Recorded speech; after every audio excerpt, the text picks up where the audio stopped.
il a raconté que l'histoire officielle était une légende, qu'en fait il n'y avait pas d'Algérie avant la colonisation, et qu'en tout cas l'ouest du territoire était à l'époque sous l'autorité du roi du Maroc. Ce qui est exact. Il n'y avait pas d'Algérie avant la colonisation. Ça, c'est un débat historique, vous pouvez... David Lisnard, qui est venu de Cannes ce matin, parce qu'il a écrit au président de la République. Monsieur le président de la République a-t-il écrit à la suite de l'arrestation le 16 novembre dernier du grand écrivain Boualem Sansal, le conseil municipal de Cannes, réuni ce jour, a tenu à s'exprimer avec toute la solennité requise, sa consternation et son indignation. Et on va pouvoir évoquer avec lui. Alors, comme il a pris un avion ce matin et qu'il est un peu en retard parce que il y a des embouteillages à Paris, ça peut arriver. Il est sur le chemin. Mais nous l'avons dit dès hier, Vincent Arouette. Mais je suis très prudent là-dessus et pour le coup, je ne veux pas être accuser le gouvernement, ni la parole est officielle, parce que j'y vois une stratégie de ne rien dire sur Boualem Sansal. Parce que ce qui est vrai, depuis 10 jours, ça fait 10 jours maintenant, qu'il a été embastillé. Pas de réaction officielle du président de la République, sauf l'entourage qui a communiqué. Pas de réaction officielle de Michel Barnier. Pas de réaction officielle de Rachida Dati. Donc, j'y vois... Vous avez carrément oublié le ministère des Affaires étrangères. Exactement. Mais pour tout vous dire, ça ne peut s'expliquer que par une stratégie que je peux... Pas subtil forcément, mais en tout cas que je peux comprendre et je n'ai pas envie d'accuser le gouvernement et les officiels. Est-ce que j'ai raison, Vincent Herouet ? Je crains que vous ne confondiez le gouvernement légal d'un État souverain, l'Algérie, avec des coupeurs de route du Sahel, les preneurs d'otages du Liban, les djihadistes du... Donc il y aurait dû y avoir réaction. Non, mais alors pourquoi il n'y en a pas? Pourquoi il n'y a pas de réaction? Que si vous êtes pris en otage, si quelqu'un est pris en otage par des grands, par des voyous, pour tout dire, des gens malfaisants, vous avez intérêt à essayer d'établir avec eux un dialogue, de négocier. Oui, mais ça c'est possible. Tout ça se fait dans la coulisse. Voilà. Avec des émissaires, on essaie de trouver les moyens de les circonvenir, éventuellement de les neutraliser, peut-être de les acheter, ou de faire les deux à la fois. Là, on est en face d'un gouvernement. C'est un État. Donc il y a un dialogue d'État à État. Il n'y a aucune raison de se cacher. Il n'y a aucune raison. Alors pourquoi? La peur. La peur. Pas d'autre raison. La peur. Et pourquoi est-ce qu'on a peur? Peur de quoi? Parce que, quelque part, Boualem Sansal, dont on ne sait toujours pas d'ailleurs de quoi il est inculpé, où est-ce qu'il est, qu'est-ce qu'il fait, il a été présenté à un juge, il est à l'hôpital. Il est en garde à vue. Toujours. Vous n'en savez rien. Non, si, il y a une rumeur qui prétend qu'il est en garde à vue. Vous voulez écouter qu'on écoute Monsieur Benedetti qui visiblement, avec quelques informations, Arnaud Benedetti, qui d'ailleurs a pris la tête d'un comité de soutien, mais il y a beaucoup de gens.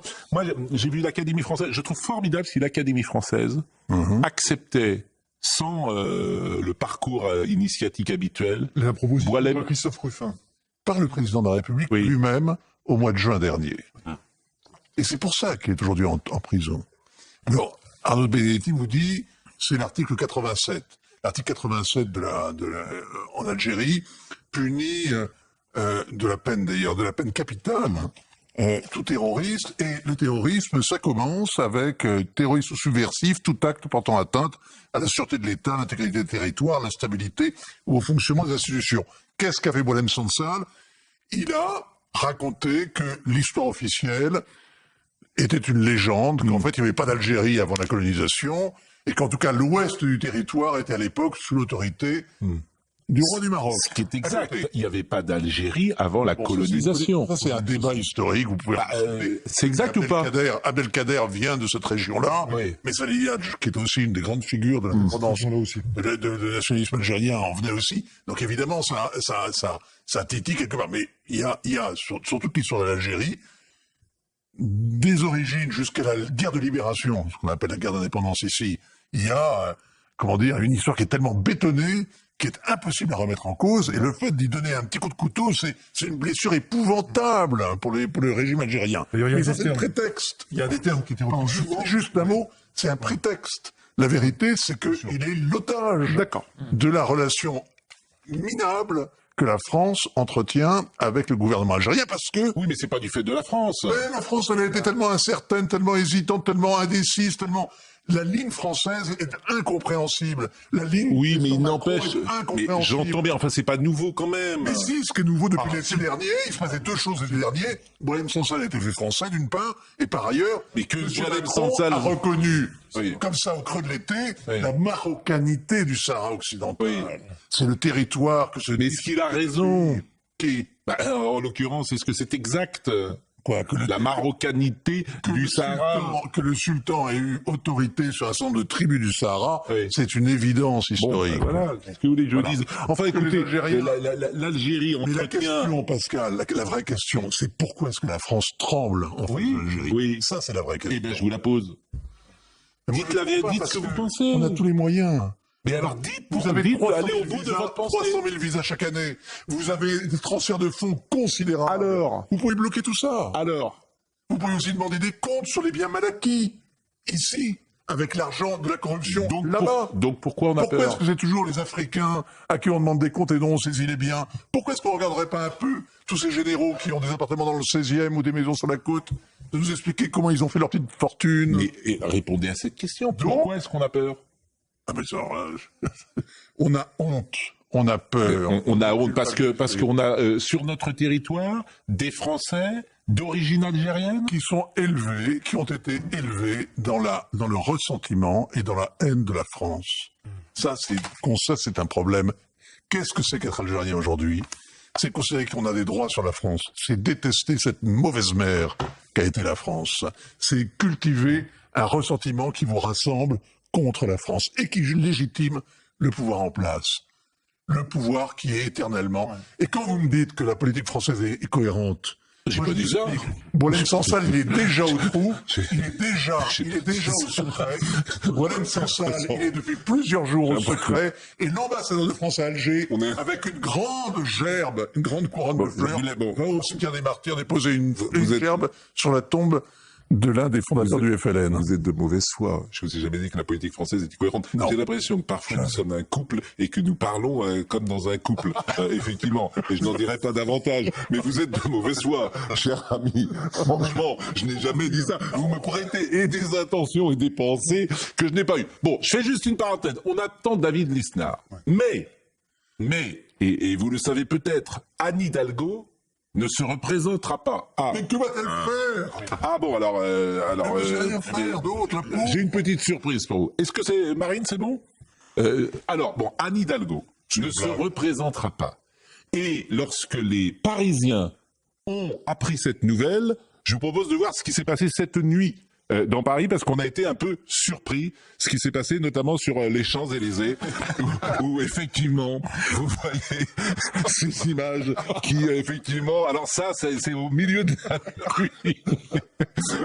Bon, je précise évidemment pour les auditeurs d'Europe 1 que ce sont des images d'archives qui datent du 12 juillet 1998.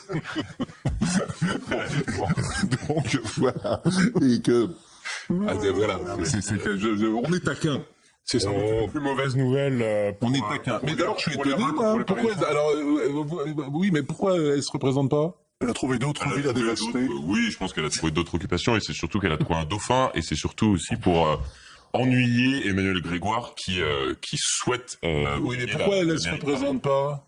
C'est une blague, c'est comme tous les chantiers qui vont bientôt se terminer. Non, elle Non, elle se représente elle pas. préfère terminer sur la séquence JO que... Voilà. Ah oui. Et ben, vous faites trop de peine, c'est trop dur. C'est vraiment trop dur. 3 Hidalgo qui se représentent pas, vous n'avez pas le droit. C'est vraiment... Il faut dire qu'à force d'être désavoué en permanence, c'est dur d'être crédible. Lorsqu'on a que 3% des Parisiens qui votent pour la maire de Paris, élection présidentielle, lorsqu'on a plus de 120 000 personnes qui ont quitté la ville en disant... Elle a été réélue. Je vous interdis de dire du mal de la Hidalgo. mais bon, Je vous interdis. Elle pourrait revenir sur sa décision. C'est sa meilleure décision. Respectez Madame Hidalgo, s'il vous plaît. on croise quand même rarement des Parisiens qui en disent du bien. Il y a 76% des Parisiens qui veulent quitter la ville de Paris aujourd'hui. Donc ça quand même imposé Il y a encore 3 ans à tenir, hein, quand même. Alors, Anne Hidalgo ne se représentera pas. Je pense à Johanna Roland. Et je pense à Madame Appéré de Rennes, si elles sont inspirées, si elles veulent, bien évidemment. Hein. Bon, c'est Florian Barchuli qui me dit ça. Pour une fois, les Rennais aimeraient que la maire de Rennes s'inspire de son modèle parisien. Bon, écoutez, c'est la vie. Peut-être de reconstruire la gauche. Comment? En tout cas, elle sera pas. Elle veut reconstruire la BLF. Elle n'a pas candidate à la présidentielle de 2027, mais oui.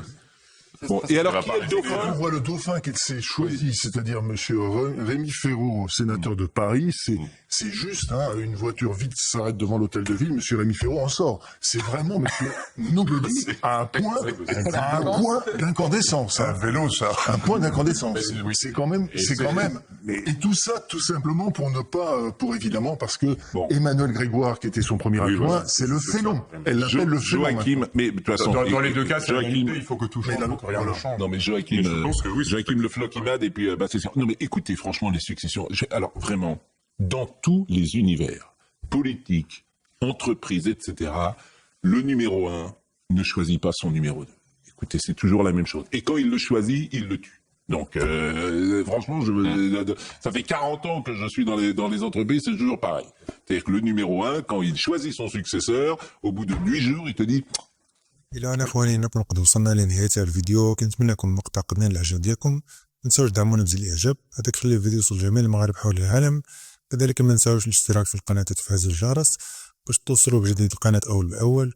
وما تنساوش تخلوا الاراء ديالكم واستفسارات ديالكم واقتراحات ديالكم اسفل الفيديو في خانه التعليقات حول ما قاله الاعلام الفرنسي وتكلمه لاول مره عن الصحراء الشرقيه التي دغدغ بها واستفز بها صنصال النظام الجزائري، مما جعله يعتقله فور حلوله بالجزائر.